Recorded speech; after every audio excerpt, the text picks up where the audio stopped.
50 mil. Saan ako kukuha ng 50 mil? O mainit. Ay! Ako nakabili ng... Ano ba? Isabel, sa susunod, matuto ka nga maging isang ina.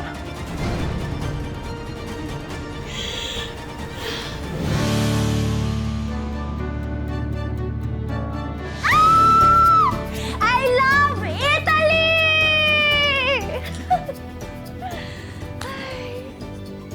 Dito na ako. Uy!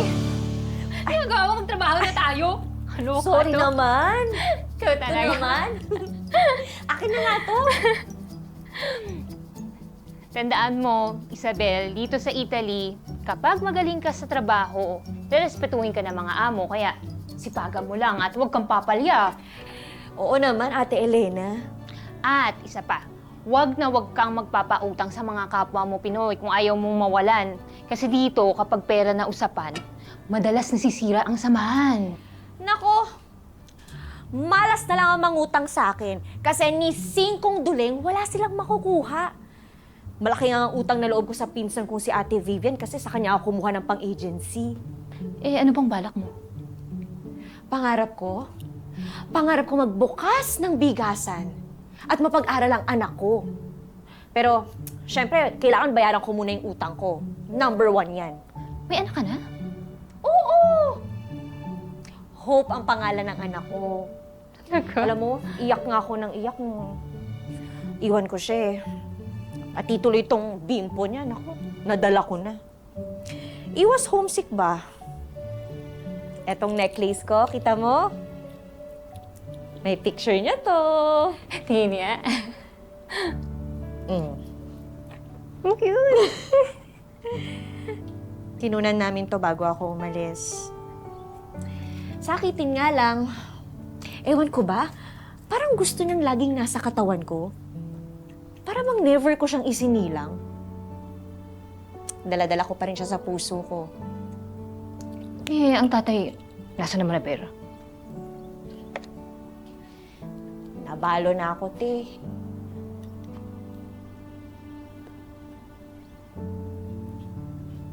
Eh, dapat pala masusayan mo. Dapat mag-aral ka ng Italiano. Ay! Magaling ako dyan! Oh? Sei bellissima.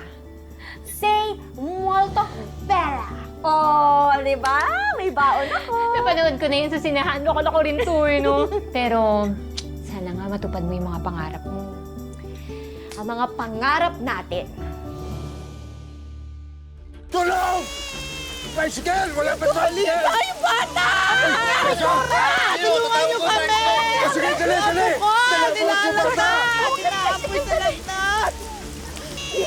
Dito! Tulungan niyo kami! Tulungan niyo kami! Bicycle!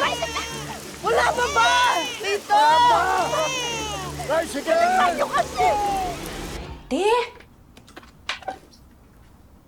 Ang gara nito ah! Talagang iniiwan lang nila dito? Ganyan sila katiwala sa mga Pinoy dito. Kaya ikaw, wag na wag ka mag-iisip ng... Ay, Day! Never die! Ako ha, laki ako sa hirap, pero hindi ako pinalaking snatcher ng nanay ko.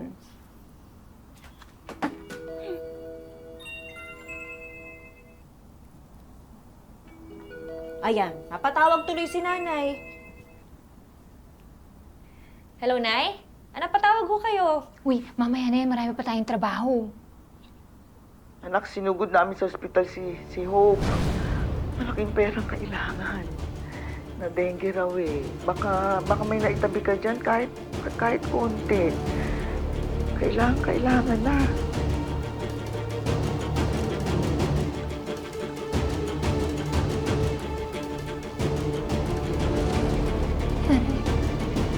Hindi na sa ospital ang anak ko.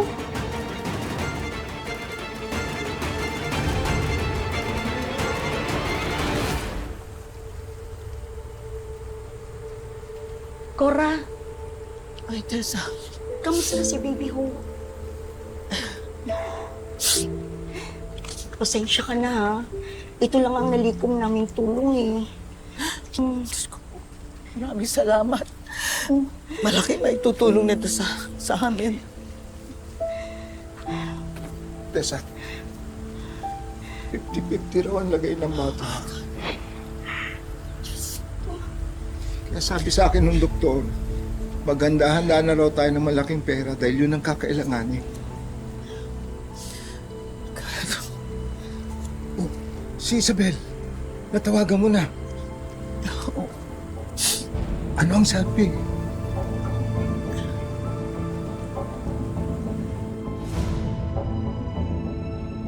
Eh, tulungan mo naman ako. Walang-wala ako ngayon. Kakadating ko lang dito. Paano ba? Naku, kakapadala ko lang sa Pinas eh. Teka, magtatanong ako sa mga kilala kong kapwa Pinoy. Teka lang, tatawagan ko.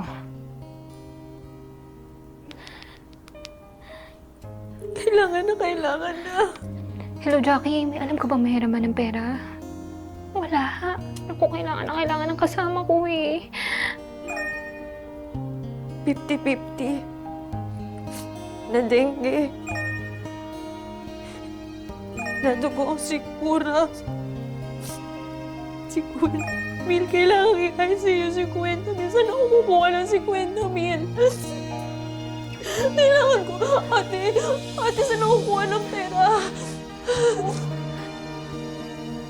Naku, hindi na wala talaga eh.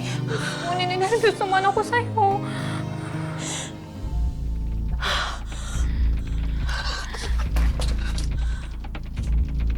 Ito!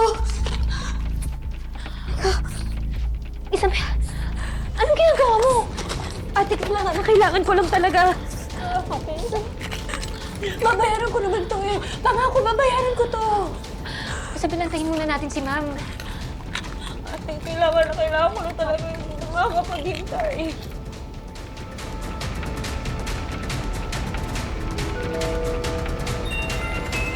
Nay, ito na ho. Nay, anong nangyayari? Wala na. Wala na si Hope.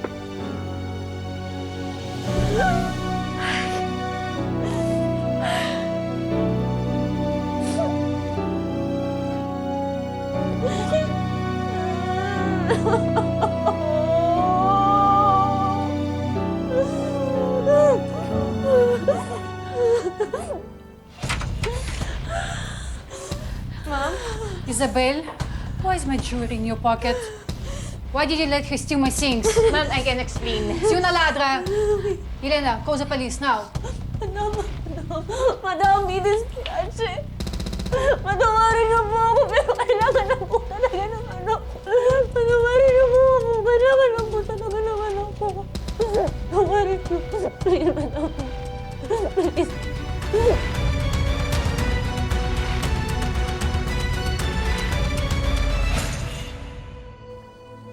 Nang mahuli ako ng employer ko, agad akong dinala sa presinto para may harap ako sa judge. Kaya hindi ako nakauwi para makapagpaalaman sa aking anak. Bakit kasi si Hope pa? Bakit anak ko pa? Patawad, anak.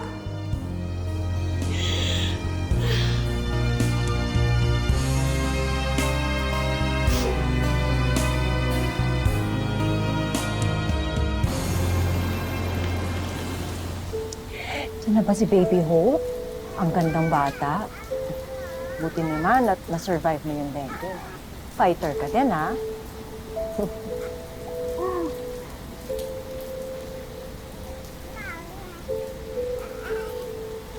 Maraming salamat, Vivian. Kung hindi sa'yo, wala. Of course, tita. Pero, siguro naman, hindi ninyo nakakalimutan ang usapan natin. Na kapag tinulungan ko kayo, ibibigay ninyo sa akin ng baby. Nakapirma na rin kayo ng kasunduan natin. At isa pa, nung nangangailan ng pera si Isabel, binigyan ko rin kayo. Siguro naman deserve ko na makuha ang baby na to. Hindi naman namin ipapaubaya sa inyo kung hindi nag-aagaw buhay si Baby Hope. Hindi ba unfair sa kung si Isabel na Baka naman. Eh, hindi ba matagal na natin gusto magka-baby? Oh, eh ito, at least katugo ko pa. Tita, nasabi niyo na ba kay Isabel yung pinasasabi ko sa inyo? Sinabi ko, wala na si baby ko.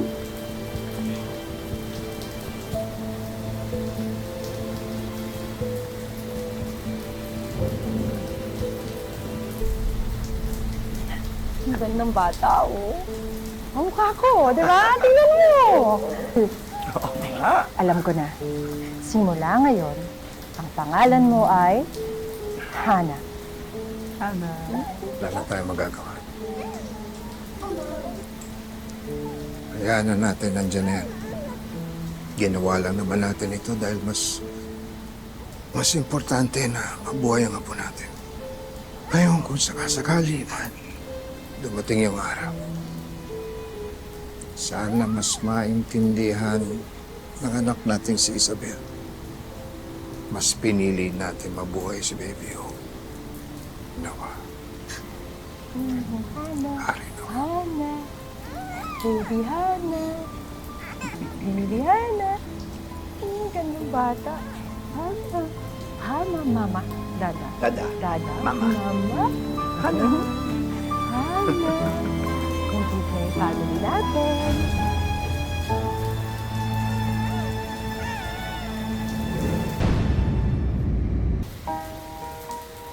Pasalamat din sa employer ko at 6 na buwan lang akong nanatili sa kulungan. At nakapagtrabaho man ako pagkatapos ko makalabas. Hindi naging sapat ang ipon namin dahil sa mga utang at bayarin.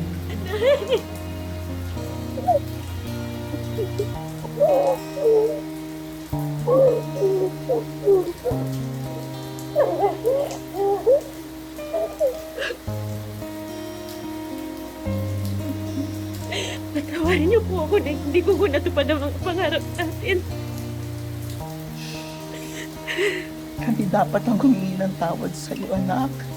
Hindi namin naalagaan mabuti si baby ko. Patawad na.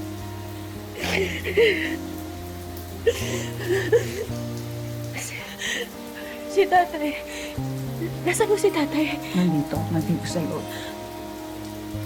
Aaminin ko, muntik na akong mawala ng pag-asa. Kung hindi lang kina tatay at nanay.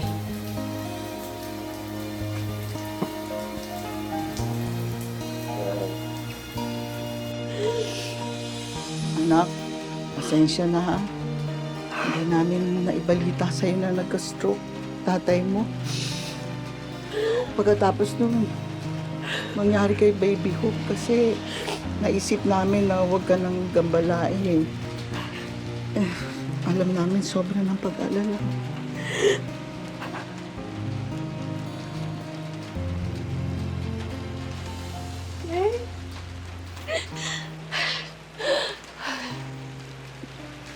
Huwag po kayo mag-alala. Magtatrabaho pa din po ako kahit nandito na ako. At huwag na rin pong isipin yung mga gastusin dito sa bahay. Magpagaling lang po kayo. Ipapagamot po kayo kahit sa ospital. Lalaban tayo, tay. Nagawa ako ng paraan. Saan dinala ng tadhana, ngunit sa piling mo, malinaw. Punta kayo dito. Punta ako sa kusina. Salamat po.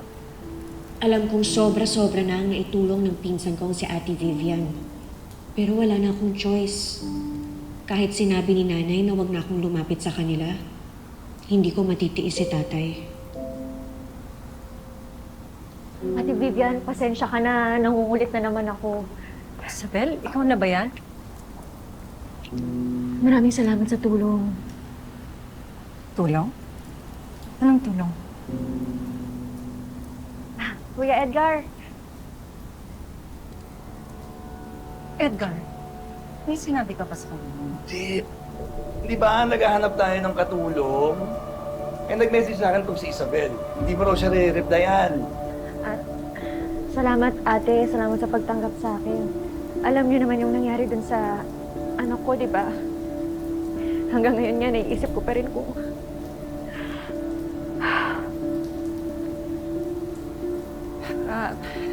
Isabel, pag-uusapan muna namin ng kuya mo to, ha? Ate, anak niyo? Hello po, tita. I'm Hannah po.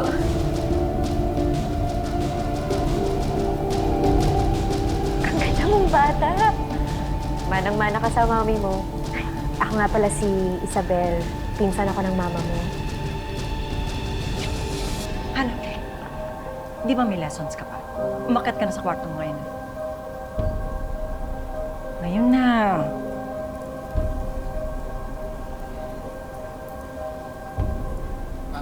Isabel, sandali lang, ha? Ano to? Anong nangyayari? Anong ginagawa mo? Hindi ba alam mo naman na may tinatago tayo? Relax ka lang. Hindi naman niya alam. Besides, isang buwan lang naman to. She was begging me for a job. Alam naman di ko siya tulungan, di ba? And, why are we still keeping this a secret? Di ba kaya natin to ginawa para makatulong? Hindi yung para tagtagan yung misery ng pinsan mo. Oh, wow. Hindi ko naman alam na santo pala ang asawa ko. Uy, paano naman ako? Hindi ba? Ako na nga ang bumuhay sa buong pamilya niya. Why am I playing the villain in the story now? Hmm? Han, tulungan lang natin siya this one time. Tapos na. Ito sinasabi ko sa'yo, ha? Kapag kinuha niya ang anak ko sa akin, ikaw mananagot sa akin!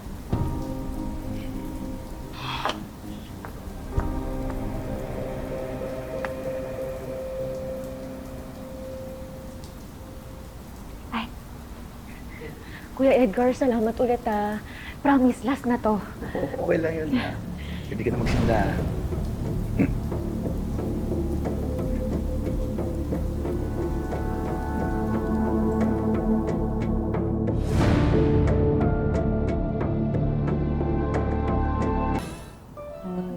Tatakam ka, no? Oh, panggawa naman po niyan. Oh, ayan, luto na. Okay na to. Uy, Init! tita, mukhang masarap. Ba, syempre, specialty ko to, no? Kailangan niyo po ng tulong? Kailangan matikman mo to. Sige po. Grabe, ang bango. Nako! Pag natikman mo yan, magre-request ka na sa akin lagi. Ay, tita, nabanggit po pala sa akin ni Mommy na galing daw po kayong Italy. Kwento niyo naman po yung adventures niyo po doon, oh. Diyos ko! Anong adventures? Kalbaryo ka mo. Teka. O mainit. Ay! Ay, sorry! Ouch! Sorry. Napasok ba kita? Oh my God! Anak! Anak! Ano nangyari? Sorry. Ano nangyari sa'yo? Halika, halika. Tubig, tubig. Malamig na tubig. Ako na, sige. Ano ba? Ano ba? Huwag mo hawakan ang anak ko. Tanga-tanga ka kasi. Ako naman po yung may kasalanan eh. Isa ka pa. Pinagtatanggol mo pa. Ano ba kasing ginagawa mo dito tumatambay ka sa kusina? Aren't you supposed to be studying in your room? Hindi nga.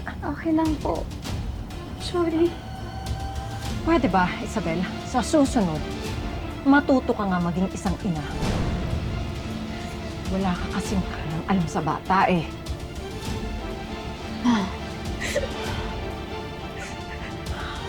Halika na. Lagyan natin ng gamot sa kwarto. Meron ako. Let's go. Okay lang po talaga. Hindi, alika na.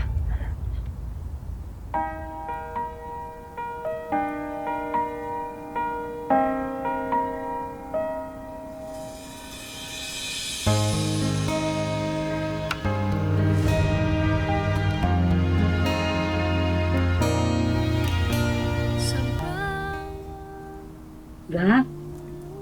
Bakit parang mainit ang ulo sa'yo ni Ma'am Vivian? Kala ko ba magpinsan kayo? Hindi naman, Manang. Mabaitan si Ate Vivian. Saka, malayong magpinsan kami. Hindi man. Mabait ba yun? Eh, kasalanan din naman namin eh. Tuwing nagigipit kami, kay Ate Vivian kami lumalapit. Siyempre may hangganan din naman ang pagtulong, di ba? Wala namang choice. Ipit na naman kami. Dinala ng tadhana. Ngunit sa piling mo, kainang Tita? Ginagawa mo dito? Tapos muna ako, ha? Pwede po ba tayo mag-usap?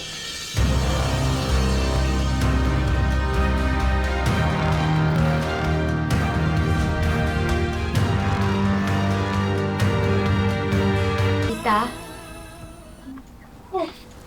Ginagawa mo dito? Tapos muna ako, ha? Pwede po ba tayo mag-usap?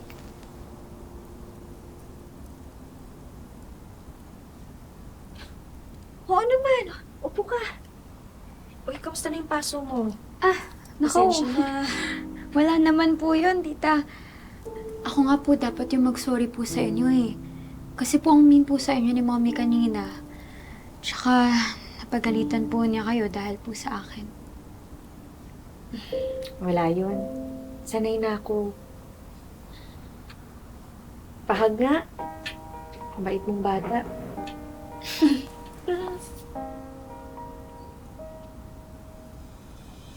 Ang gaan-gaan ng loob ko sa batang ito. Maganda nga ang pagpapalaki ni Ate Vivian sa kanya. Tita, ano po pala yung nakalagay dyan sa loob po ng locket ninyo? Ito? Si Baby Hope. Ito ang pangalan niya. Nakaborda pa sa bimpo niya. Baby Hope, meet Hannah. Pinsan mo. Hi, Baby Hope! Ang cute-cute naman po niya. Asan na po siya? Wala na siya eh. Siguro kung buhay pa siya, magkasingilid sana kayo. Sorry to hear that po. Okay lang, sanay na ako. Pero, tita, alam niyo po, parang may ganda rin po akong picture ng baby po ako. Parang medyo magkamukha nga po kami. Ganyan.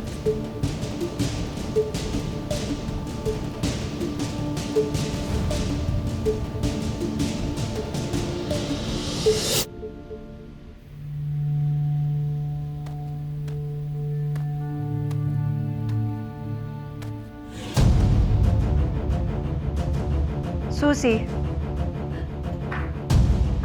Ma'am. Si Hannah nasan? Ma'am, nasa kwarto po ni Isabel. Nag-uusap po sila. Mga bang sinasabi ko?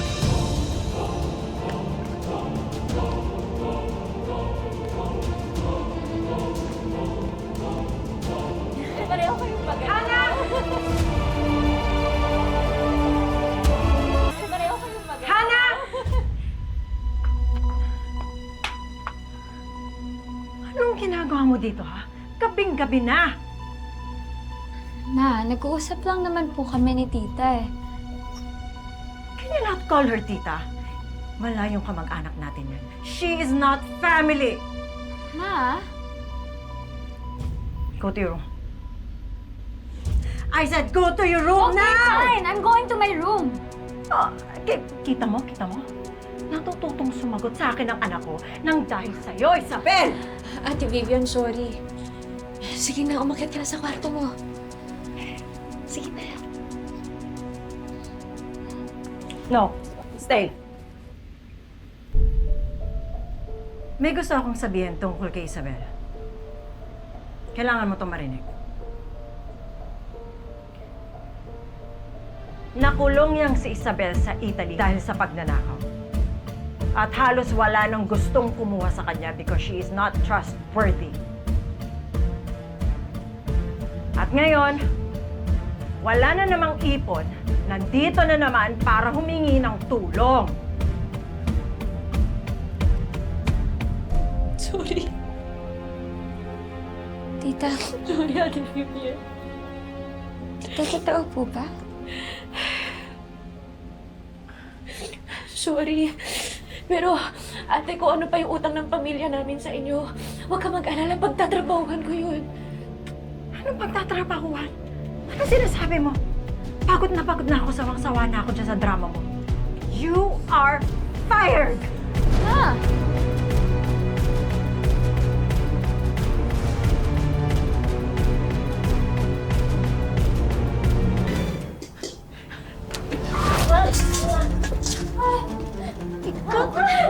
Dito babae ka. Ikaw na babae ka. Ang tigas talaga ng ulo mo. Nakuha mo pa talaga makipag-text sa anak ko? Hindi ba sinabi ko sa'yo layuan mo ang anak ko?